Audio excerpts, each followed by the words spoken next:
श्रीमद् भगवत गीता। महाभारत युद्ध आरंभ होने के ठीक पहले भगवान कृष्ण ने अर्जुन को जो उपदेश दिया वह श्रीमद् भगवत गीता के नाम से प्रसिद्ध है। यह महाभारत के भीष्म पर्व का अंग है। गीता में 18 अध्याय और 700 श्लोक है। आज से सन 2023 लगभग 5168 वर्ष पहले 3145 ईसा पूर्व गीता का ज्ञान बोला गया था। गीता की गणना प्रत्यक्षत्र में की गई थी। इसमें उपनिषद और ब्रह्मसूत्र भी सम्मिलित है। भारतीय परंपरा के अनुसार गीता का स्थान वही है जो उपनिषद और धर्मसूत्रों का है। उपनिषदों को गौ, गाय और गीता को उसका दूध कहा गया है। इसका तात्पर्य यह है कि उपनिषदों की जो अध्यात्म विद्या है उसको गीता सर्वेश में स्वीकार करती है।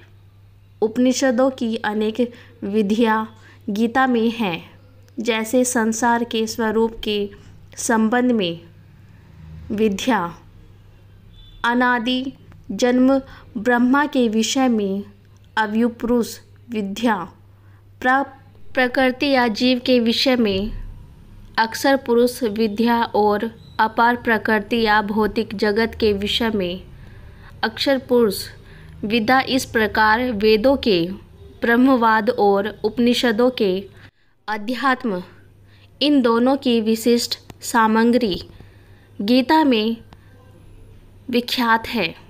उसे ही पुष्पिका के शब्दों में ब्रह्म विद्या कहा गया है। महाभारत के युद्ध के समय जब अर्जुन युद्ध करने से मना करते हैं तब श्री कृष्ण उन्हें उपदेश देते हैं और कर्म व धर्म के सच्चे ज्ञान से अवगत कराते हैं। श्री कृष्ण ने इन्हें उपदेशों को भगवत गीता नामक ग्रंथ में संकलित किया है। प्रथम अध्याय का नाम अर्जुन विषाद योग है। वह गीता के उपदेश का विलक्षण रंगमंच प्रस्तुत करता है, जिसमें श्रोता और वक्ता दोनों ही कुलहत शांति के लिए नहीं वरन जीवन की प्रकट समस्या के समाधान के लिए प्रवृत्त होते हैं। शौर्य और धैर्य, साहस और बल, इन चारों गुणों की प्रभुत मात्रा से अर्जुन का व्यक्तित्व बना था और इन चारों के ऊपर 2 गुण और थे, एक क्षमा, दूसरा ज्ञान। बल प्रधान शास्त्र धर्म से प्राप्त होने वाली स्थिति में पहुंचकर साहस अर्जुन के चित्त पर एक दूसरे ही प्रकार के मनोभाव का आक्रमण हुआ। कार्प्य का एक विचित्र प्रकार की करुणा उनके मन में भर गई और उसका शास्त्र स्वभाव लुप्त हो गया, जिसे कर्तव्य के लिए वह कटिबद्ध हुआ था, उससे वह विमुख हो गया।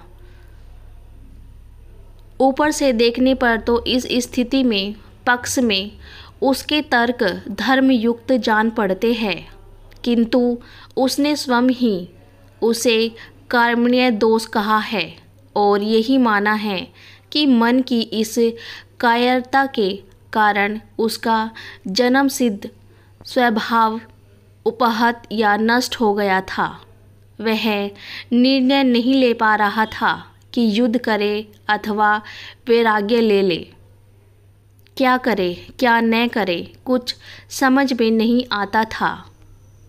इस मनोभाव की चरम स्थिति में पहुंचकर उसने धनुष बाण एक ओर डाल दिए।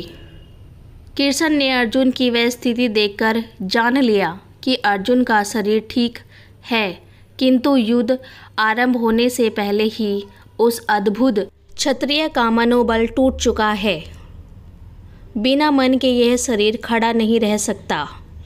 अतएव कृष्ण के सामने एक गुरु कर्तव्य आ गया। अतः तर्क से, बुद्धि से, ज्ञान से, कर्म की चर्चा से, विश्व के स्वभाव से, उसमें जीवन की स्थिति से, दोनों के नियामक अव्यय पुरुष के परिचय से और उस सर्वोपरि परम सत्तावन ब्रह्मा के साक्षात्कार दर्शन से अर्जुन के मन का उद्धार करना, यही उनका लक्ष्य बना। इसी तत्व चर्चा का विषय गीता है। पहले अध्याय में सामान्य रीति से भूमिका रूप में अर्जुन ने भगवान से अपनी स्थिति कह दी। प्रथम अध्याय में दोनों सेनाओं का वर्णन किया जाता है। शंख बजाने के पश्चात अर्जुन सेना को देखने के लिए रथ को सेनाओं के मध्य ले जाने के लिए कृष्ण से कहता है। तब मोहयुक्त में अर्जुन कायरता तथा शोकयुक्त वचन कहता है। द्वितीय अध्याय, दूसरे अध्याय का नाम सांख्य योग है। इसमें जीवन की दो प्राचीन सम्मानित परंपराओं का तर्कों द्वारा वर्णन आया है। अर्जुन को उस कर्पण स्थिति में रोता देखकर कृष्ण ने उनका ध्यान दिलाया है कि इस प्रकार का केलव्य और हृदय की दुर्बलता अर्जुन जैसे वीर के लिए उचित नहीं है। कृष्ण ने अर्जुन की दी हुई सब युक्तियों को प्राज्ञवाद का झूठा रूप कहा। उनकी युक्ति यह है कि प्राज्ञ दर्शन काल, कर्म और स्वभाव से होने वाले संसार की सब घटनाओं और स्थितियों को अनिवार्य रूप से स्वीकार करता है। जीना और मरना, जन्म लेना और बढ़ना, विषयों का आना और जाना, सुख और दुख का अनुभव, ये तो संसार में होता ही है। इसी को प्राचीन आचार्य पर्यायवाद का नाम भी देते हैं। काल की चक्र गति इस सब स्थितियों को लाती है और ले जाती है। जीवन के इस प्रभाव को जान लेने पर फिर शौक नहीं होता। यही भगवान का व्यंग है कि प्रज्ञा में दृष्टिकोण को मानते हुए भी अर्जुन इस प्रकार के मोह में क्यों पड़ गया है। ऊपर के दृष्टिकोण का एक आवश्यक अंग जीवन की नित्यता और शरीर की अनित्यता। नित्य जीव के लिए शौक करना उतना ही व्यर्थ है जितना अनित्य शरीर को बचाने की चिंता। ये दोनों अपर्याय है। जन्म और मृत्यु बारी बारी से होते ही है, ऐसा समझकर शोक करना उचित नहीं है। फिर एक दूसरा दृष्टिकोण स्वधर्म का है। जन्म से ही प्रकृति ने सबके लिए एक धर्म नियत कर दिया है। इसमें जीवन का मार्ग, इच्छाओं की परिस्थिति, धर्म की शक्ति सभी सम्मिलित है। इससे निकलकर नहीं भागना चाहिए। कोई भागे भी तो प्रकृति उसे फिर खींच लाती है। इस प्रकार काल का परिवर्तन या परिणाम, जीवन की नित्यता और अपना सर्वधर्म या स्वभाव युक्तियों से भगवान ने अर्जुन को समझाया। उसे उन्होंने सांख्य की बुद्धि कहा है। इससे आगे अर्जुन के प्रश्न न करने पर भी उन्होंने योग मार्ग की बुद्धि का भी वर्णन किया। यह बुद्धि कर्म या प्रवृत्ति मार्ग के आग्रह की बुद्धि है। इसमें कर्म करते हुए कर्म के फल की अशक्ति से अपने को बचाना आवश्यक है। कर्म योगी के लिए सबसे बड़ा डर यही है कि वह फल की इच्छा के दलदल में फंस जाता है। उसे बचना चाहिए। अर्जुन को संदेह हुआ कि क्या इस प्रकार की बुद्धि प्राप्त करना संभव है। व्यक्ति कर्म करे और फल न चाहे तो उसकी क्या स्थिति होगी, यह एक आवश्यक शंका थी। उसने पूछा कि इस प्रकार का दृढ़ प्रज्ञा वाला व्यक्ति जीवन का व्यवहार कैसे करता है। आना जाना, खाना पीना, कर्म करना, उसमें लुप्त होकर भी निर्बल कैसे रह जा सकता है। कृष्ण ने कितने ही प्रकार के ब्रह्म ग्रंथियों की अपेक्षा मन के संयम की व्याख्या की है। काम, क्रोध, भय, राग, द्वेष के द्वारा मन का भोग्य भाव बिगड़ जाता है और इंद्रियां वश में नहीं रहती। इंद्राज्य ही सबसे बड़ी आत्मजय है। बाहर से कोई विषयों को छोड़ भी नहीं सकता तो भीतर का मन नहीं मानता। विषयों का स्वाद जब मन से जाता है तभी मन प्रफुल्लित, शांति और सुख प्राप्त करता है। समुद्र में नदियाँ आकर मिलती है पर वह अपनी मर्यादा नहीं छोड़ता। ऐसे ही संसार में रहते हुए उसके व्यवहारों को स्वीकारते हुए अनेक कामनाओं का प्रवेश मन में होता रहता है, किंतु उनसे जिसका मन अपनी मर्यादा नहीं खोता उसे ही शांति मिलती है। इसे प्राचीन अध्यात्म परिभाषा में गीता के ब्रह्म स्थिति कहा गया है। अर्जुन की कार्यकता के विषय में अर्जुन कृष्णवाद, संख्यावाद, कर्मयोग, कर्मयोगी, स्थिति बुद्धि, व्यक्ति के गुण। तीसरा अध्याय।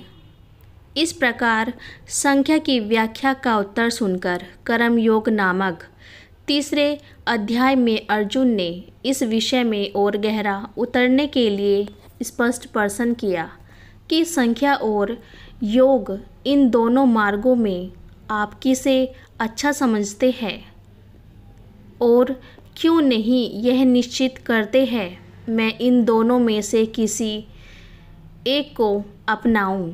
इस प्रकार कृष्ण ने भी उतनी ही स्पष्टता से उत्तर दिया कि लोक में दो निश्चय एवं जीव दृष्टियाँ है। संख्यावादियों के लिए ज्ञान योग है और कर्म मार्गियों के लिए कर्म योग है। यहाँ कोई व्यक्ति कर्म छोड़ ही नहीं सकता। प्रकृति तीनों गुणों के प्रभाव से व्यक्ति को कर्म करने के लिए बाध्य करती है। कर्म से बचने वालों के प्रति एक बड़ी शंका ये है कि वे ऊपर से तो कर्म छोड़ बैठते हैं पर मन ही मन उसमें डूबे रहते हैं। यह स्थिति आशय है और इसे कृष्ण ने गीता में मिथ्याचार कहा है। मन में कर्मोदय को रोककर कर्म करना ही सरल मानवीय मार्ग है। कृष्ण ने चुनौती के रूप में यहाँ तक कहा कि कर्म के बिना तो खाने के लिए अन्न भी नहीं मिल सकता। फिर कृष्ण ने कर्म के विधान को चक्र के रूप में उपस्थित किया। न केवल सामाजिक धरातल पर भिन्न व्यक्तियों के कर्मचर अरों की तरह आपास में पिरोए हुए हैं, बल्कि पृथ्वी के मनुष्य और स्वर्ग के देवता दोनों का संबंध ही कर्म चक्र पर आश्रित है। प्रत्यक्ष है कि यहाँ मनुष्य कर्म करते हैं, कृषि करते हैं और देवी शक्तियाँ वृद्धि या जल भेजती है। अन्न और अपरजय दोनों कर्म से उत्पन्न होते हैं। एक में मानवीय कर्म, दूसरे में देवी कर्म। फिर कर्म के पक्ष में लोक संग्रह की युक्ति दी गई है, अर्थात कर्म के बिना समाज का ढांचा खड़ा नहीं हो सकता। जो लोक के नेता है, जनक जैसे ज्ञानी, वे भी कर्म के प्रवृत्ति रहते हैं। कृष्ण ने स्वयं अपना ही दृढ़ देकर कहा, मैं नारायण का रूप हूँ, मेरे लिए कुछ कर्म शेष नहीं है, फिर भी तंद्रा रहित होकर कर्म करता हूँ और अन्य लोग मेरे मार्ग पर चलते हैं। अंतर इतना ही है कि जो मूर्ख है वे विल्प होकर कर्म करते हैं, पर ज्ञानी असंग भाव से कर्म करता है।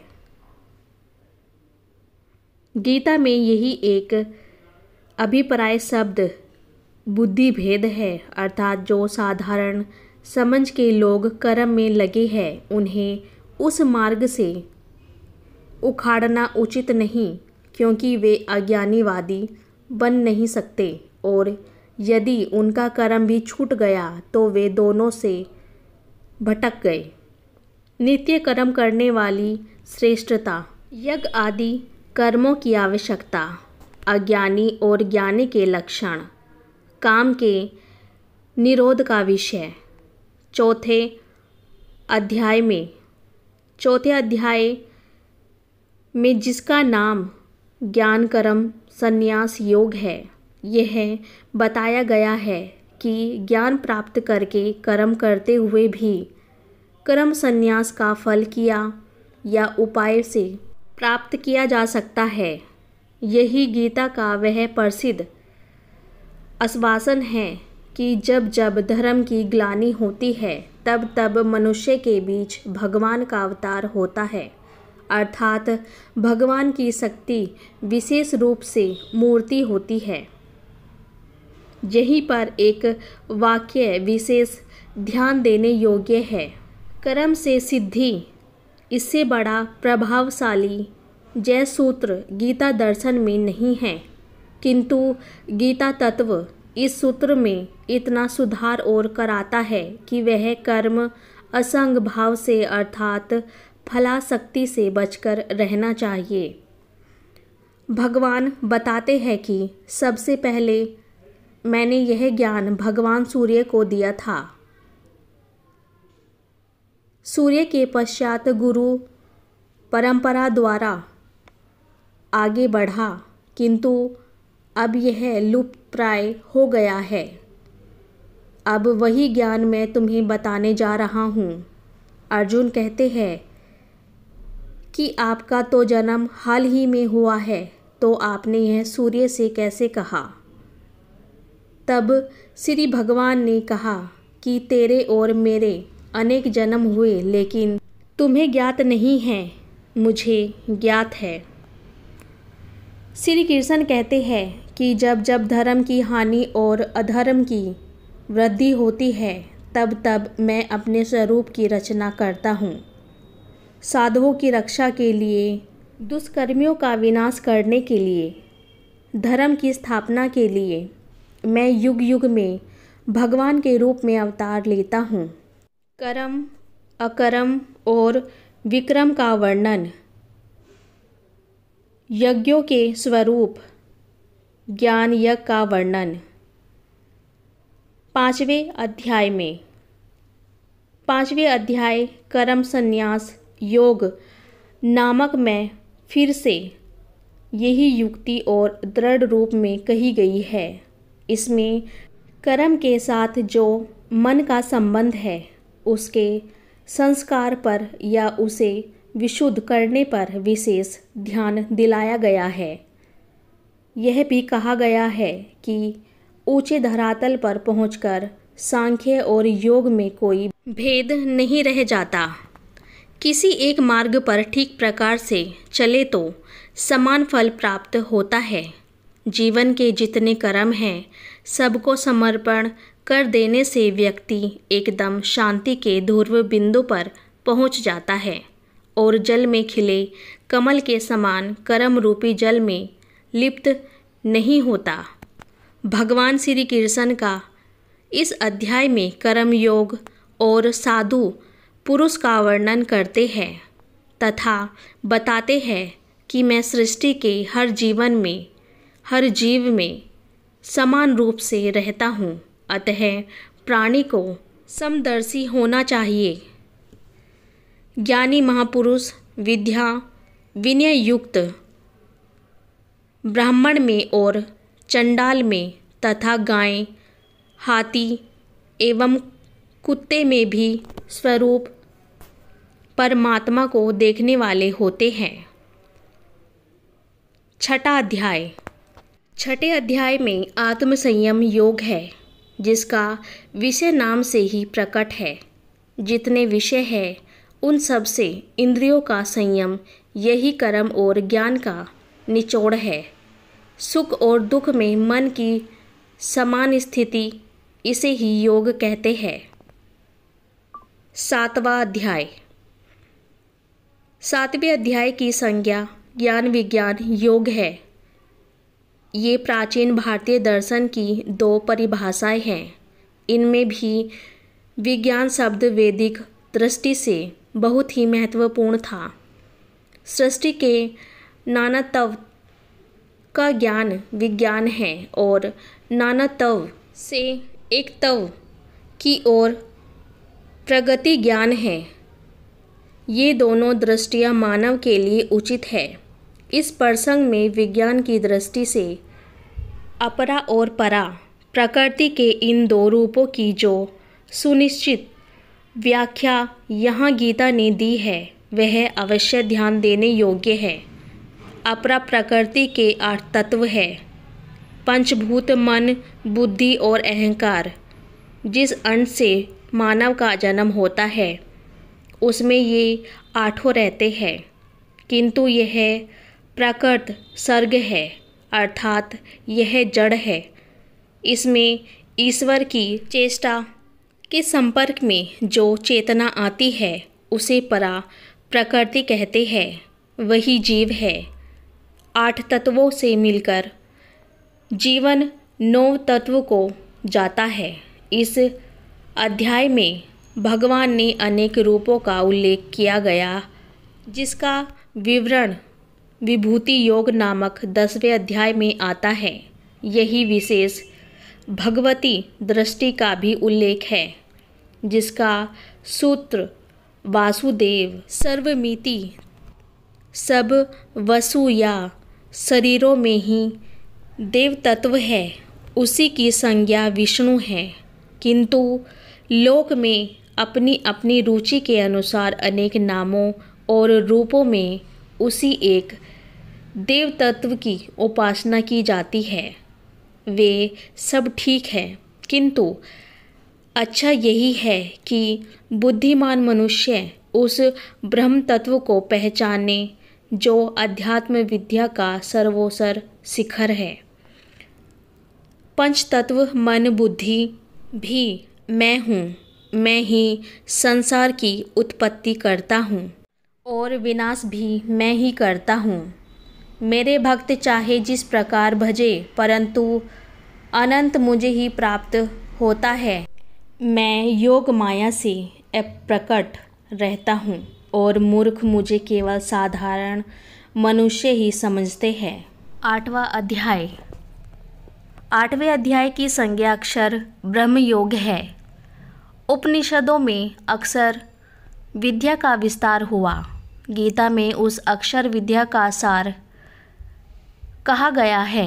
अक्षर ब्रह्म परम अर्थात पर ब्रह्मा की संज्ञा अक्षर है। मनुष्य अर्थात जीव और शरीर की संयुक्त रचना का ही नाम अध्यात्म है। जीव युक्त भौतिक देह की संज्ञा अक्षर है और केवल शक्ति तत्व की संज्ञा आदि देवक है।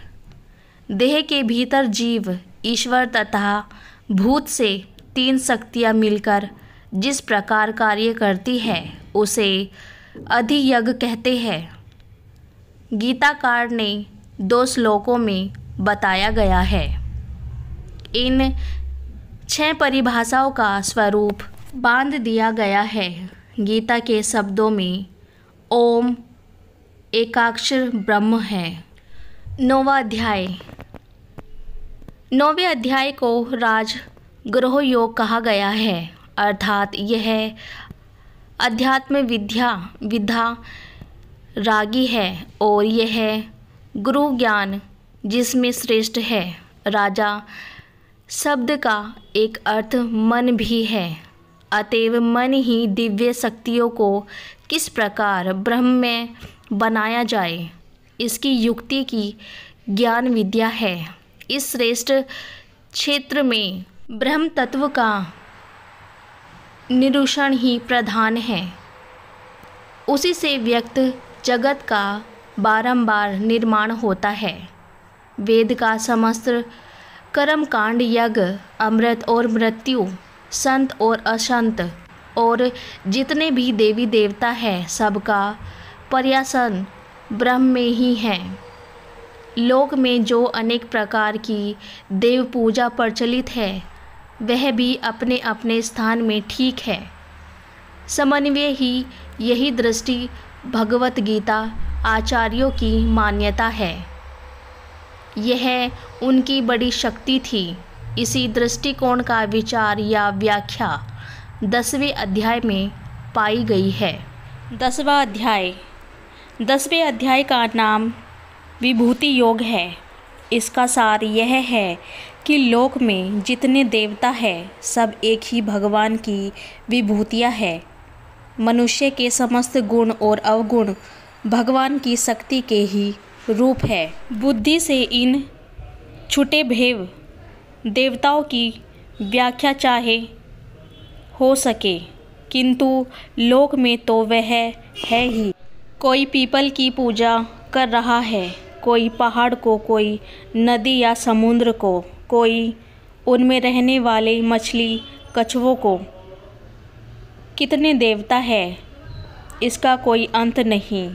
देवताओं की यह भरमार सर्वत्र पाई जाती है। भगवतों ने इसकी सत्ता को स्वीकृत करते हुए सबको विष्णु का रूप मानकर समन्वय की एक नई दृष्टि प्रदान की है। इसी का नाम विभूति योग है। जो सत्व जीव बल युक्त एवं चमत्कारी युक्त है वह सब भगवान का रूप है। इतना मान लेने से चिंत निर्विरोधी स्थिति में पहुंच जाता है। 11वां अध्याय। 11वें अध्याय का नाम विश्व रूप दर्शन योग है। इसमें अर्जुन ने भगवान का विश्व रूप देखा। विराट रूप का अर्थ है मानवीय धरातल और परिधि के ऊपर जो अनंत विश्व का प्राणवत रचना विधान है उसका साक्षात्कार दर्शन। विष्णु का जो चतुर्भुज रूप है वह मानवीय धरातल पर सौभाग्य रूप है।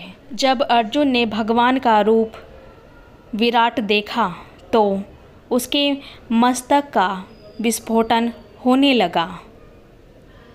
दिशों न जाने न सचे वह घबराहट के वाक्य उनके मुख से निकले और उसने प्रार्थना की कि मानव के लिए जो स्वाभाविक स्थिति ईश्वर ने रखी है वही पर्याप्त है। 12वां अध्याय। जो जानने योग्य है भक्ति योग है। इसको जानकर मनुष्य परमानंद और परमात्मा को प्राप्त हो जाता है, अर्थात परमात्मा ही सत्य है। 13वां अध्याय। 13वें अध्याय में सीधा विषय क्षेत्र एवं क्षेत्रज्ञ का विचार है। यह शरीर क्षेत्र है, उसका जानने वाला जीवात्मा अक्षेत्रज्ञ है। 14वां अध्याय। 14वें अध्याय का नाम गुणक्षेत्र विभाग योग है। यह विषय समस्त दैविक दार्शनिक और पौराणिक तत्वचिंतन का निचोड़ है। सत्व रज तम नामक 3 गुण त्रिलोक की अनेक व्याख्याएं है। गुणों की सामान्य व्यवस्था का नाम प्रधान या प्रकृति है। गुणों के विषय में ही विकृत दृष्टि का जन्म होता है। अकेला सत्व शांत स्वभाव से निर्मल प्रकाश की तरह स्थिर रहता है और अकेला तम भी जड़त्व निष्ठा क्षेत्र रहता है, किंतु दोनों के बीच में छाया हुआ राजगुण उन्हें चेष्टा के धरातल पर खींच लाता है। गति तत्व का नाम ही रजस है। 15वां अध्याय। इस अध्याय का नाम पुरुषोत्तम योग है। इसमें विश्व का अस्तित्व के रूप में वर्णन किया गया है। यह अस्तित्व रूपी संसार मानव विस्तार वाला है। देश और काल में इसका कोई अंत नहीं है, किंतु इसका जो मूल या केंद्र है जिसे ऊर्ध्व कहते हैं वह ब्रह्मा ही है। एक और वह परम तेज और जो विश्व रूपी अस्तित्व को जन्म देता है सूर्य और चंद्रमा के रूप में प्रकट है। दूसरी ओर वही एक चैतन्य केंद्र में है प्राणी शरीर। जैसा गीता में स्पष्ट कहा है, स्वम विश्व नरो भूतव प्राणी धैर्यसम।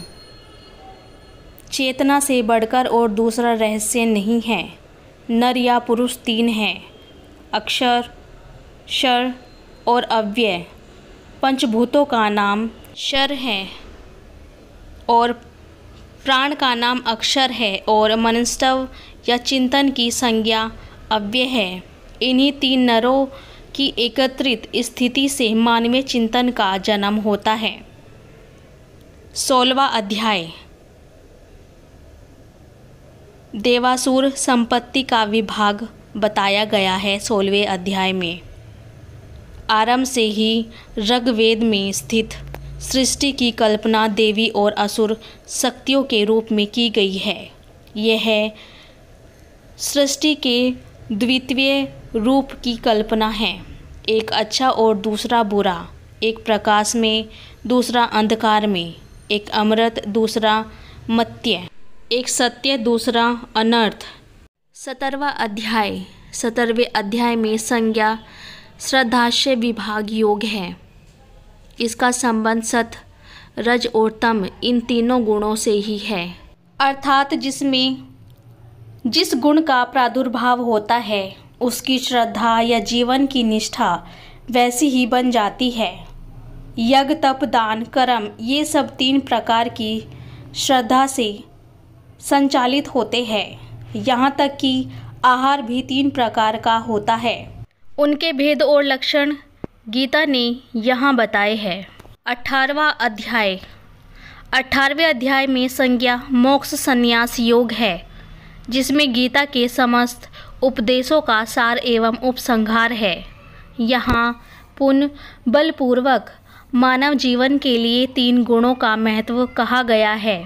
पृथ्वी के मानवों में और स्वर्ग के देवताओं में कोई भी ऐसा नहीं जो प्रकृति के चलाए हुए इन तीनों गुणों से बचा हो। मनुष्य को बहुत देख भाल कर चलना आवश्यक है, जिससे वह अपनी बुद्धि और प्रकृति को बुराई से बचा सके और क्या कार्य है क्या अकार्य इसको पहचान सके। धर्म और अधर्म को, वध और मोक्ष को, वृत्ति और निवृत्ति को जो बुद्धि ठीक से पहचानी है वही शाश्वत बुद्धि है और वही मानव की सच्चाई उपलब्धि है।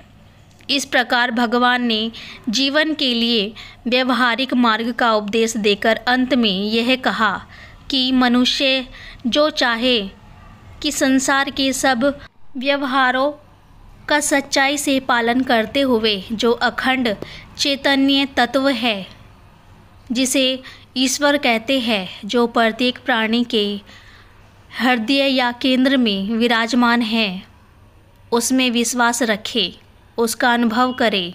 वही जीव की सत्ता है, वही चेतना है और वही सर्वोपरि आनंद का स्रोता है। ब्रह्म पुराण के अनुसार गीता जयंती मार्गशीर्ष शुक्ल एकादशी का बहुत बड़ा महत्व है। द्वापर युग में भगवान कृष्ण ने इसी दिन अर्जुन को भगवत गीता का उपदेश दिया था, इसलिए वह तिथि गीता जयंती के नाम से भी प्रसिद्ध है। और इस एकादशी भगवान ने अर्जुन को निमित्त बनाकर विश्व के मानव मात्र को गीता के ज्ञान द्वारा जीवन भूमिमुख बनाने का प्रयास किया था।